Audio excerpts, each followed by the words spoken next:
I'm Bryony Gomez Palacio, and I serve as chair to the Bloomington Arts Commission.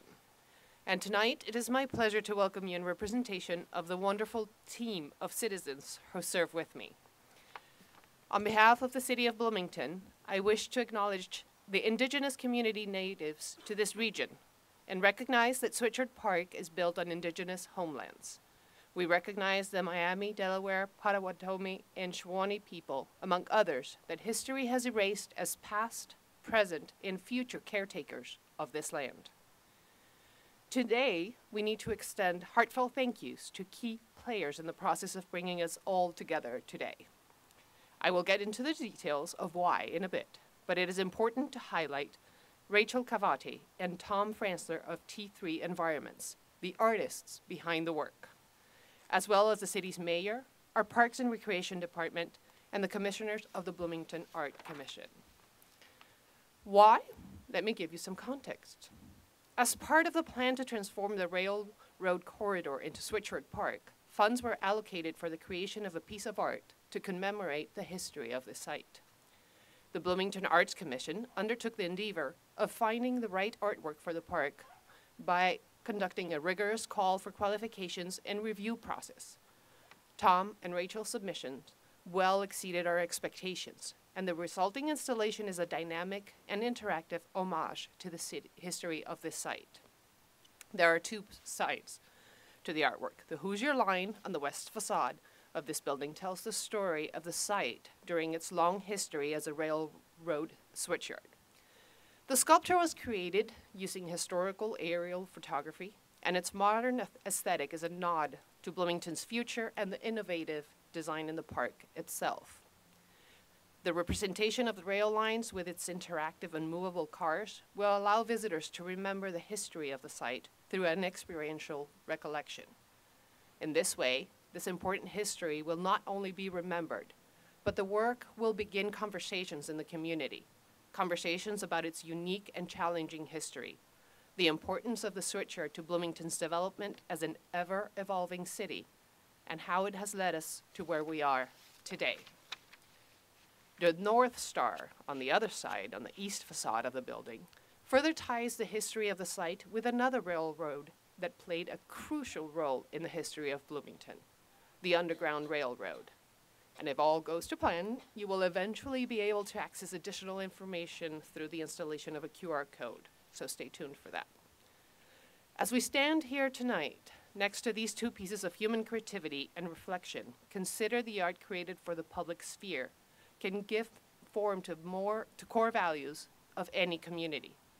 Values such as freedom of speech and expression, alongside respect for diverse viewers and users. It can create a stimulating environment and aspire to the highest quality possible. Art can make use of the particular characteristics of the environment in which people come together. It can seek to balance issues of originality, artistic quality, and intellectual provocation with a respect for the diverse activities that take place in the public domain. Public art, be it performing, visual, literary, or design, can reflect the history of the community, including the evolution of taste, values, and formal expressions, as well as challenge previously held views. In doing so, public art can reflect the community's unique engagement with the world.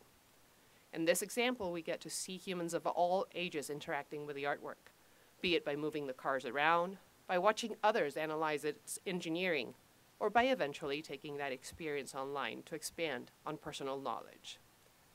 To further bolster this, the BAC will soon release its revised public art master plan, which is meant to serve as an empowering tool for our neighborhoods to use and to think critically about how works of public art can strengthen their sense of community and empower them to commission powerful works of art, like the Hoosier Line and North Star in their own spaces. So I want to thank you all again for joining us tonight as we celebrate this moment in Switchyard history. Now that you know all about the artwork from the Bloomington Arts Commission's perspective, let us gain further insight from Mayor Hamilton.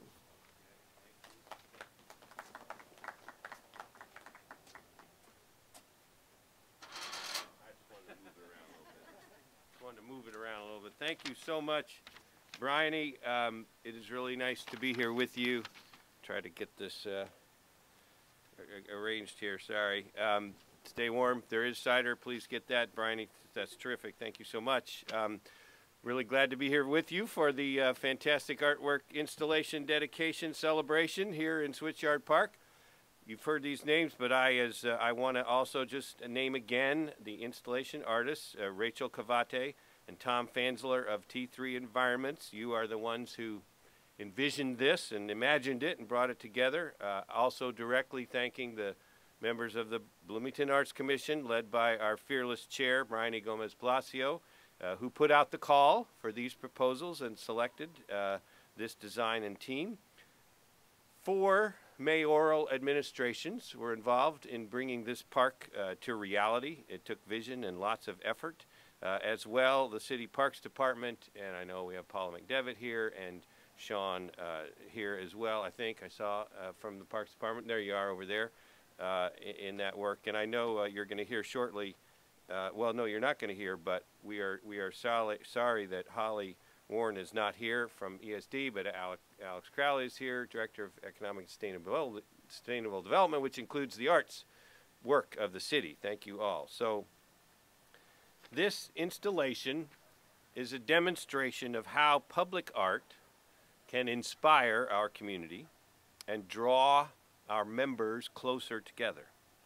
The artwork functions both to honor the history of Bloomington as a railroad hub along a corridor where people made things, and to highlight and memorialize that other important transit system, the Underground Railroad, by which members of our community participated in a path to freedom for oppressed people of color escaping slavery. The Hoosier Line North Star artwork honors and preserves these histories. It instills a sense of pride in what our residents have done as builders, makers, craftspeople, artisans, and activists, and it teaches us how we can improve in the future.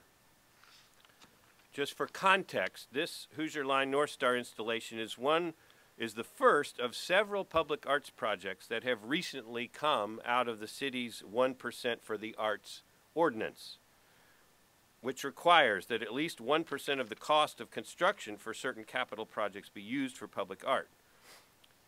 We were the first city in the state of Indiana to adopt an ordinance like this, and the art you'll see popping up in the months to come, much like the Hoosier Line North Star, will, we hope, expand your mind and enrich your heart.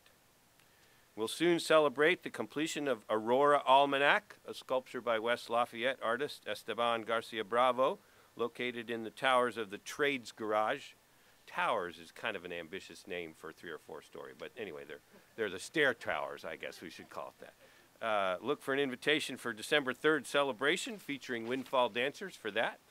Urban Fabric, a work by Project One Studio, fabricated by Ignition Arts, will soon go up on 3 facades of the 4th Street Garage, adding more artistic vibrancy to that corner of 4th and Walnut, where Waldron will soon reopen and play host to lots more works of art.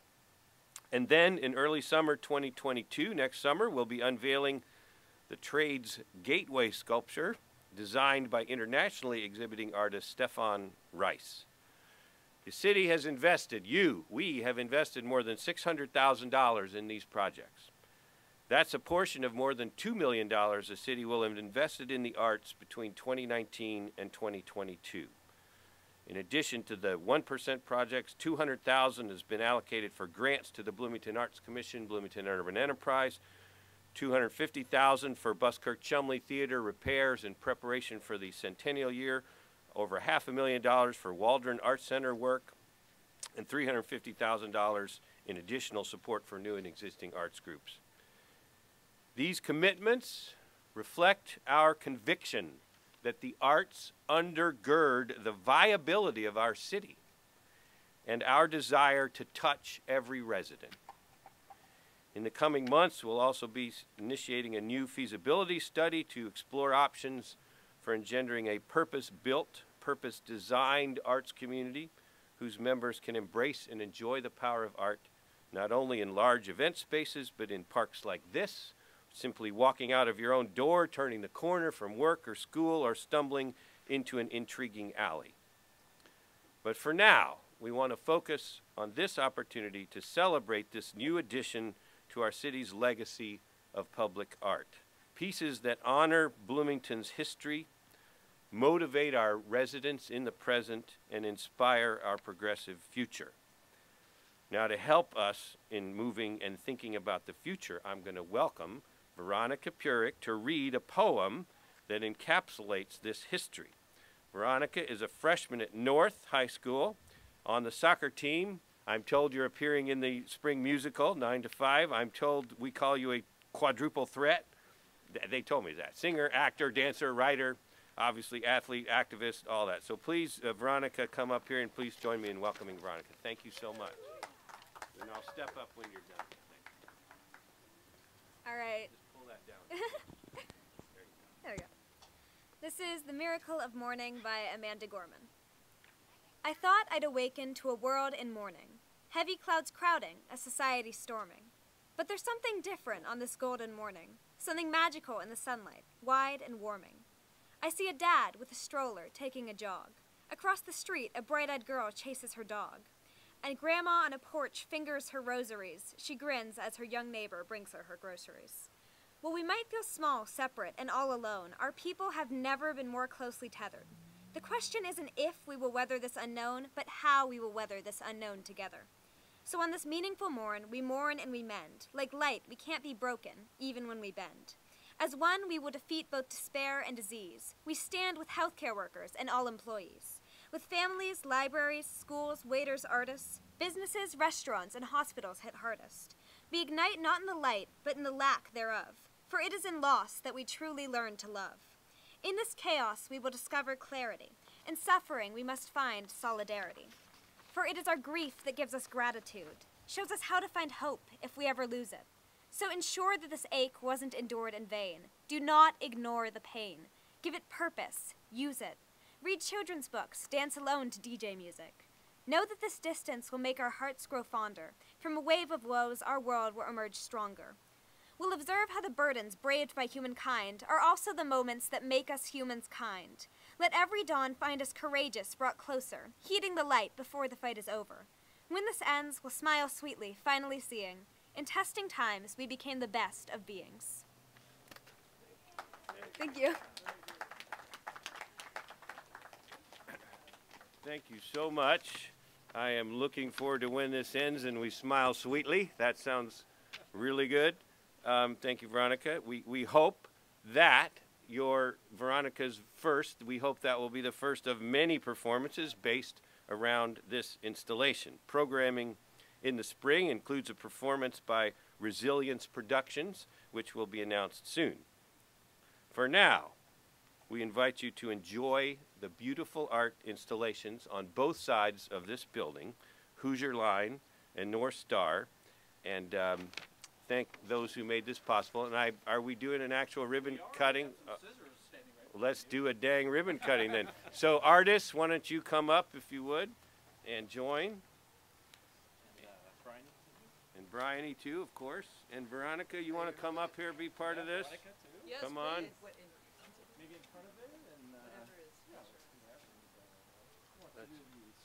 Let's see, why don't we all the way up the ceiling. Yeah. she's going to check that. So let's come on, let's do the artist. How about the artist? On the other side? Yes. And let's have the artist. Now, one thing I will say is don't put your fingers here. Or over there. Or over there. So let's They don't let me play all the way up the scissors there, so I get the ribbon all the way. we're going to go up there. Ryan, if you want to put a finger on here, be careful, but not there. All right. So, Hoosier Line and North Star, we are excited to welcome you officially. Ready? 3, 2, 1. No.